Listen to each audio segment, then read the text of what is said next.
Hoki rawa mai ki a tātou a te ao tūroa, ko te whakatau a te rōpū whakamana i te tiriti o Waitangi, kia tohua he kai whiriwhiri ki te whakarongo ki ngā wangawanga o te kōhanga reo e pāna ki te hiahia o te kāwanatanga, kia noho te kōhanga ki raro i ngā whakahaere o te tāhuhu o te mātauranga.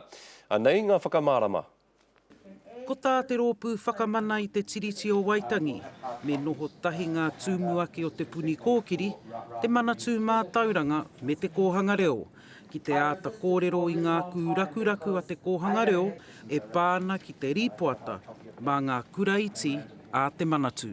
Kare no ke whakaingoa tia mātou, engari ka noho te tai hei whakarongo atu kia mātou, hei whakamātau atu ngā kōrero mai a rātou, mai a mātou hoki. Kei reira kia te take ne noho ni tēnei wā.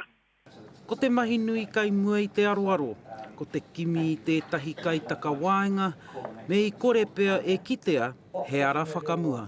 Me noho tahi ki te kōrero, ki te whakawhitiwhiti kōrero, kia māra mai rātou, kia māra mai mātou, ana i roto i tērā noho, tērā pea ka puta ka taia e te tribunal i te whakatau te take nei.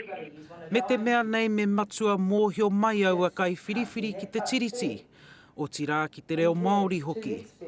Ko tā te tribunara, ko tētahi kai whakawā o mua, kai tōranga pū o mua rānei. Ko te mea kia noho tika tērā tangata wahine rānei a ki te whiriwhiri ngā taha tokorua nei. Ko te inoi a te tribunara, kia tohua he kaitaka wāenga i mua i te pito o tēnei marama. Kāre te krauna i wātea ki te whakapuaki whakaaro. Ngā Hoia Wade, te karere.